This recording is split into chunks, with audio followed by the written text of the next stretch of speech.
दोस्तों, आप सभी का बहुत बहुत स्वागत है हमारे चैनल में। इस वीडियो के अंदर अभी हम लोग जीके जीएस और साइंस का प्रैक्टिस सेट देखने वाले हैं, जो कि आपके आने वाले एग्जाम्स के लिए काफ़ी इम्पोर्टेंट है। तो आप इस वीडियो को बहुत ध्यान से लास्ट तक देखिए। चैनल पर नया है तो चैनल को सब्सक्राइब करके बेल आइकन प्रेस करें। और ये टोटल जो है 50 क्वेश्चन है। आप इनमें से कितने क्वेश्चन सही कर पाते हैं अपना स्कोर कमेंट में बता सकते हैं। तो चलिए शुरू करते हैं। देखिए, यहाँ पर हमारा पहला क्वेश्चन दिया गया है, दो विशाल भूभाग को जोड़ने वाली भूमि की छोटी पट्टी क्या कहलाती है। तो देखिए, दो विशाल भूभाग को जोड़ने वाली भूमि की छोटी पट्टी जो है ये भूसंधि कहलाती है। आपको याद रखना है क्या कहलाती है, भूसंधि। ऑप्शन ए यहाँ पर करेक्ट हो जाएगा। इसके अलावा दो विशाल जल भाग को जोड़ती है उसको क्या बोला जाता है, तो उसको जो है जल संयोजी कहते हैं। दो विशाल जल भाग को जो जोड़ती है उसको जल संयोजी कहते हैं। इसके अलावा भारत का अंडमान निकोबार द्वीप समूह ये बंगाल की खाड़ी में अवस्थित है और इसकी राजधानी पूछा जाए तो इसकी राजधानी पोर्ट ब्लेयर है। ठीक है, अगला क्वेश्चन नंबर 2 है, स्वतंत्रता से पूर्व भारतीय राष्ट्रीय कांग्रेस के सबसे अधिक समय तक अध्यक्ष कौन रहे थे। तो देखिए, स्वतंत्रता से पहले भारतीय राष्ट्रीय कांग्रेस के सबसे अधिक समय तक जो अध्यक्ष रहे थे उनका नाम था मौलाना अबुल कलाम आज़ाद। ठीक है, इन्होंने सबसे अधिक समय तक जो है भारतीय राष्ट्रीय कांग्रेस के अध्यक्ष रहे थे। 1940 से लेकर 1945 तक ये कांग्रेस के अध्यक्ष रहे, क्योंकि इस बीच कोई जो है कांग्रेस का कोई भी अधिवेशन नहीं हुआ था। ठीक है, 1940 से 45 तक। और ये रामगढ़ कांग्रेस अधिवेशन की अध्यक्षता किए थे। ये भी बातें आपको याद रखनी है। इसके अलावा अबुल कलाम आज़ाद 1923 के दिल्ली कांग्रेस की विशेष अधिवेशन की अध्यक्षता किया, जो अब तक सबसे युवा कांग्रेस के अध्यक्ष होने का भी उन्हें गौरव प्राप्त है। ठीक है, अगला क्वेश्चन नंबर 3 है, भारत के राष्ट्रीय ध्वज का डिज़ाइन किसने तैयार किया था। तो देखिए, भारत का राष्ट्रीय ध्वज का डिज़ाइन जो है ये पिंगाली बंकैया ने तैयार किया था। याद रखना है, पिंगाली बंकैया। ऑप्शन डी करेक्ट हो जाएगा। इसके अलावा मैडम भीखाजी कामा ने 1907 में पहली बार झंडा का डिज़ाइन तैयार कर स्टुटगार्ड के समाजवादी सम्मेलन में फहराया। एनी बेसेंट कांग्रेस की पहली महिला अध्यक्ष बनी थी। जबकि भारतीय महिला अध्यक्ष पूछा जाए तो ये कांग्रेस की भारतीय महिला अध्यक्ष सरोजिनी नायडू थी। ये भारतीय थी। और एनी बेसेंट ये कांग्रेस की पहली महिला अध्यक्ष ये भी थी सरोजिनी नायडू, जो कि भारत की प्रथम महिला अध्यक्ष थी। ठीक है, कांग्रेस की। अगला क्वेश्चन नंबर 4 है, किस संगठन ने प्रदूषणकारी वस्तुओं के आयात पर विश्व की पहली CO2 उत्सर्जन शुल्क लगाने की घोषणा की है। तो देखिए, करेक्ट आंसर ऑप्शन सी हो जाएगा, यूरोपीय संघ ने।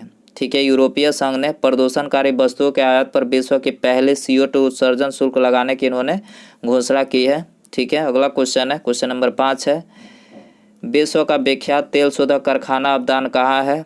तो देखिए, विश्व का विख्यात तेल शोधक कारखाना जो अबदान है ये कहाँ पर है, ईरान में है। ईरान, ऑप्शन बी यहाँ पर करेक्ट हो जाएगा। इसके अलावा भारत का सबसे बड़ा तेल शोधक कारखाना निजी क्षेत्र का जामनगर में रिलायंस पेट्रोकेमिकल्स लिमिटेड का है। ठीक है, ओपेक की बात करें तो ओपेक पेट्रोलियम उत्पादक देशों का समूह है। ओपेक क्या है, पेट्रोलियम उत्पादक देशों का समूह है। ओपेक की स्थापना 1960 में किया गया था। ओपेक का मुख्यालय ऑस्ट्रिया वियना में है। ओपेक का फुल फॉर्म होता है organisation of petroleum exporting country. ठीक है, ये ओपेक का फुल फॉर्म है, आपको याद रखना है, पूछा जाता है एग्जाम में। हमारे संविधान में न्यायिक समीक्षा की अवधारणा किस देश के संविधान से ली गई है, न्यायिक समीक्षा की अवधारणा। तो करेक्ट आंसर बी हो जाएगा, यूएसए से ली गई है न्यायिक समीक्षा की अवधारणा। इसके अलावा इंग्लैंड से संसदीय प्रणाली भारतीय संविधान में लिया गया है। कनाडा की बात करें तो कनाडा से संघीय प्रणाली लिया गया है। ऑस्ट्रेलिया से समवर्ती सूची लिया गया है। इसके अलावा भारतीय संविधान में सर्वाधिक भाग जो है ये भारत शासन अधिनियम 1935 से लिया गया है। ठीक है, सबसे अधिक जो भाग लिया गया है भारतीय संविधान में भारत शासन अधिनियम 1935 से, याद रखना है। क्वेश्चन नंबर 7 है, भारत का संविधान किस तिथि को स्वीकार किया गया था। तो देखिए, भारत का संविधान जो है 26 नवंबर 1949 को जो है स्वीकार किया गया था। सी हो जाएगा।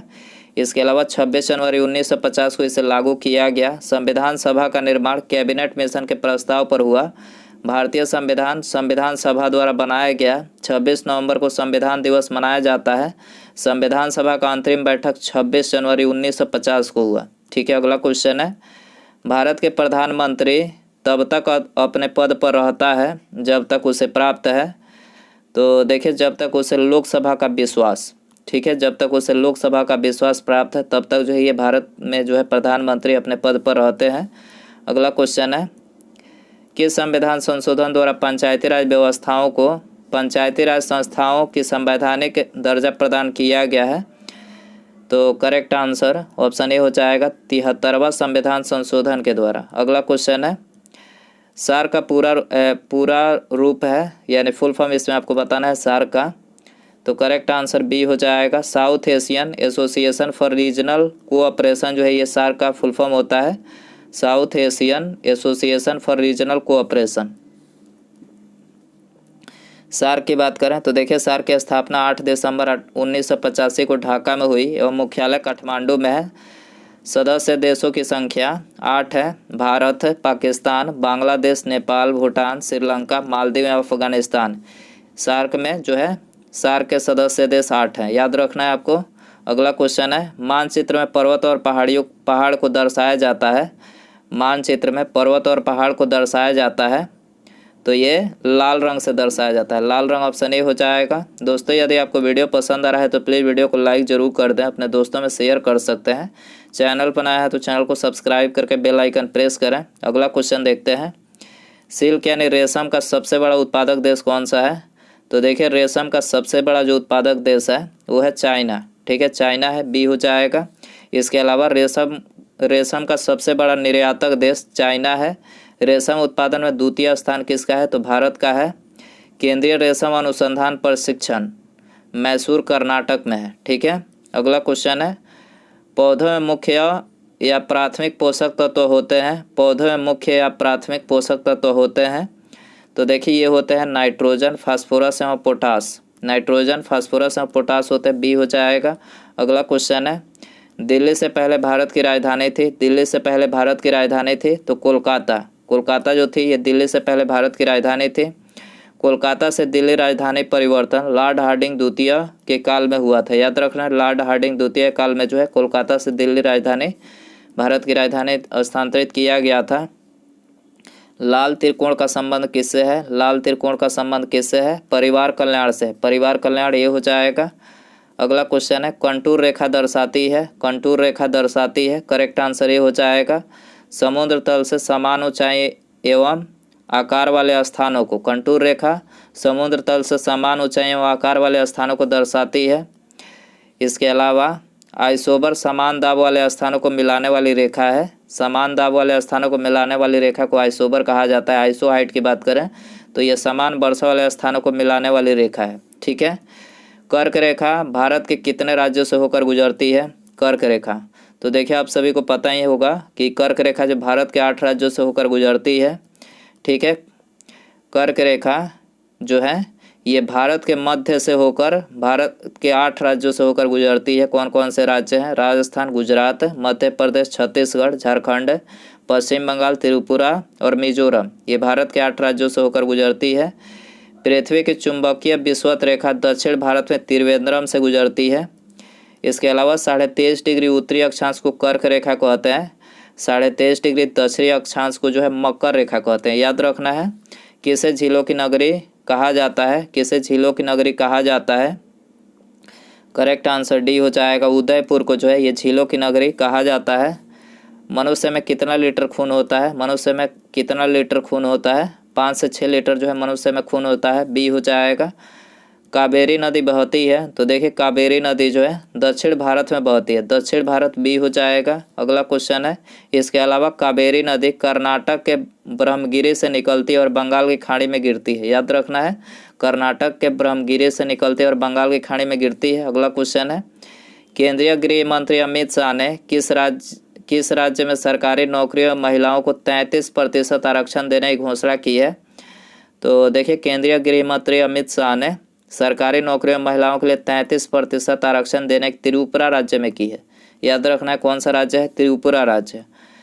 घना पक्षी अभ्यारण्य किस राज्य में है? घना पक्षी अभ्यारण्य, करेक्ट आंसर ये हो जाएगा, राजस्थान में है।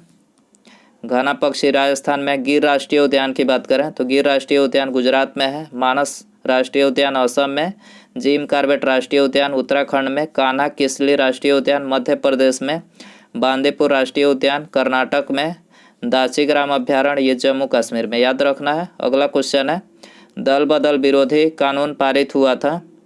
तो करेक्ट आंसर बी हो जाएगा, 1985 में पारित हुआ था। अगला क्वेश्चन है, उज्जैन किस नदी के किनारे है? उज्जैन किस नदी के किनारे है? करेक्ट आंसर सी हो जाएगा, क्षिप्रा नदी के किनारे उज्जैन है। इसके अलावा यहाँ पर प्रमुख नदी और शहर उसके किनारे कौन कौन से शहर स्थित है? तो देखिए, नासिक की बात करें तो गोदावरी के किनारे है, तिरुचिरापल्ली कावेरी नदी के किनारे है, रुद्रप्रयाग भागीरथी के किनारे है। लखनऊ की बात करें तो गोमती नदी के किनारे, अयोध्या जो है सरयू नदी के किनारे है। याद रखना है। कथकली किस राज्य का शास्त्रीय नृत्य है? तो देखिए, कथकली केरल का शास्त्रीय नृत्य, ऑप्शन ए हो जाएगा। निम्नलिखित में से कौन दो राज्यों की राजधानी है? कौन दो राज्यों की राजधानी है? करेक्ट आंसर ये हो जाएगा, चंडीगढ़ जो है ये दो राज्यों की राजधानी है। चंडीगढ़ पंजाब एवं हरियाणा की राजधानी, याद रखना है। अगला क्वेश्चन है, मेगास्थनी राजदूत था? तो देखिए, मेगास्थनी जो था ये सेल्यूकस का राजदूत था। ठीक है, सेल्यूकस, ऑप्शन ए हो जाएगा। भारत की कुल समुद्री सीमा लंबी है? भारत की कुल समुद्री सीमा लंबी है। करेक्ट आंसर बी हो जाएगा, 7500 किलोमीटर जो है इसकी लंबाई है। अगला क्वेश्चन है, बुद्ध के बचपन का नाम क्या था? बुद्ध के बचपन का नाम क्या था? करेक्ट आंसर बी हो जाएगा, सिद्धार्थ। बुद्ध के बचपन का नाम सिद्धार्थ था। हिमालय के सबसे ऊपरी पर्वत श्रेणी को कहते हैं? हिमालय के सबसे ऊपरी पर्वत श्रेणियों को कहते हैं? तो देखिए, इसको जो है हिमाद्री कहते हैं। हिमाद्री, ऑप्शन बी हो जाएगा। कौन सा युग्म गलत है? तो देखिए, एक तरफ तिथि और दिवस दिया गया है। 1 जुलाई को डॉक्टर्स दिवस मनाया जाता है, करेक्ट है। 23 जनवरी को नेताजी जयंती मनाया जाता है, ये भी करेक्ट है। 16 नवंबर को राष्ट्रीय प्रेस दिवस मनाया जाता है, ये भी करेक्ट है। 4 दिसंबर को ये गलत है। 4 दिसंबर को नौसेना दिवस मनाया जाता है। नौसेना दिवस याद रखना है। पृथ्वी का सबसे भीतरी परत कहलाता है? पृथ्वी का सबसे भीतरी परत क्रोड कहलाता है। क्रोड सी हो जाएगा। मदर ऑफ इंडियन रिवॉल्यूशन किसे कहा जाता है? मदर ऑफ इंडियन रिवॉल्यूशन किसे कहा जाता है? तो देखिए, मैडम कामा को कहा जाता है। मैडम कामा, बी हो जाएगा। इसरो द्वारा चंद्रयान 3 को कब प्रक्षेपित किया गया है? तो देखिए, ये प्रक्षेपित किया गया है 2022 में। ठीक है, 2022 में प्रक्षेपित किया गया है। भौतिक विज्ञान के क्षेत्र में 2021 में नोबेल पुरस्कार किसे दिया गया है? तो देखिए, 2021 में नोबेल पुरस्कार जो है उपर्युक्त में सभी को दिया गया है। ठीक है, भौतिकी विज्ञान के क्षेत्र में एसयूकुरो मनावे, क्लाउस हैसलमैन, जॉर्जिया पारसी, इन तीनों को जो है भौतिकी विज्ञान के क्षेत्र में 2021 में नोबेल पुरस्कार दिया गया है। फोबोस किस ग्रह का निकटतम और सबसे बड़ा चंद्रमा है? फोबोस, तो करेक्ट आंसर ये हो जाएगा, मंगल ग्रह का जो है ये निकटतम और सबसे बड़ा चंद्रमा है, फोबोस। याद रखना है। घड़ी में स्फटिक क्रिस्टल का कार्य किस पर आधारित है? घड़ी में स्फटिक क्रिस्टल का कार्य किस पर आधारित है? तो करेक्ट आंसर बी हो जाएगा, दाब विद्युत प्रभाव पर आधारित है। ठीक है, प्रकाशीय सजावट तथा विज्ञापन के लिए विसर्जन नलिकाओं में प्रयुक्त होने वाली गैस कौन सी है? प्रकाशीय सजावट तथा विज्ञापन के लिए विसर्जन नलिकाओं में प्रयुक्त होने वाली गैस कौन सी है? तो देखिए, यह है नियान। ठीक है, बी हो जाएगा। अगला क्वेश्चन है, शरीर में ऑक्सीजन की पूर्ति किसके माध्यम से होती है? तो देखिए, ऑक्सीजन की जो पूर्ति होती है लाल रक्त कोशिकाओं के माध्यम से, बी हो जाएगा। सोरा जो बारूद बनाने के काम आता है का रासायनिक नाम क्या है? तो देखिए, इसका जो रासायनिक नाम है वो है पोटेशियम नाइट्रेट। पोटेशियम नाइट्रेट जो सोरा जो बारूद बनाने के काम आता है, इसका रासायनिक नाम है, याद रखना है। वर्षा की बूंदें गोल होने का कारण है? वर्षा की बूंदें गोल होने का कारण है तो जल का पृष्ठ तनाव के कारण जो है वर्षा की बूंदें गोलाकार होती है। अगला क्वेश्चन है, किसी पिंड का वेग 2 गुना होने पर उसकी गतिज ऊर्जा? तो देखिए, उसकी गतिज ऊर्जा जो है 4 गुना हो जाएगी। 4 गुना, ऑप्शन सी हो जाएगा। अगला क्वेश्चन है, शराब के अत्यधिक उपभोग से क्षति होती है? शराब के अत्यधिक उपभोग से क्षति होती है तो यकृत की क्षति यानी लीवर क्षति होती है, ये हो जाएगा। यकृत मानव शरीर की सबसे बड़ी ग्रंथि है, याद रखना है। और पिट्यूटरी ग्रंथि जो है ये मास्टर ग्रंथि है और ये सबसे छोटी ग्रंथि है। ठीक है, मस्तिष्क के पिछले हिस्से में पाई जाती है। अगला क्वेश्चन है, और इसे वृद्धि हार्मोन भी कहा जाता है, पिट्यूटरी को। ठीक है। सैलों तथा खनिजों में सर्वाधिक मात्रा में पाया जाने वाला तत्व है, सैलों तथा खनिजों में सर्वाधिक मात्रा में पाया जाने वाला तत्व कौन सा है? तो देखिए ये है कार्बन। ठीक है, कार्बन है, बी करेक्ट हो जाएगा। अगला क्वेश्चन है, दही का जमना कौन सी प्रतिक्रिया है? तो देखिए दही का जमना जो है ये रासायनिक प्रतिक्रिया है, रासायनिक, ऑप्शन ए हो जाएगा। अगला क्वेश्चन है, ऑप्टिकल फाइबर होता है, ऑप्टिकल फाइबर होता है, करेक्ट आंसर बी हो जाएगा। कांच का बना हुआ, ऑप्टिकल फाइबर क्या होता है? कांच का बना हुआ होता है। मीथेन गैस बनती है, मीथेन गैस बनती है, करेक्ट आंसर ए हो जाएगा।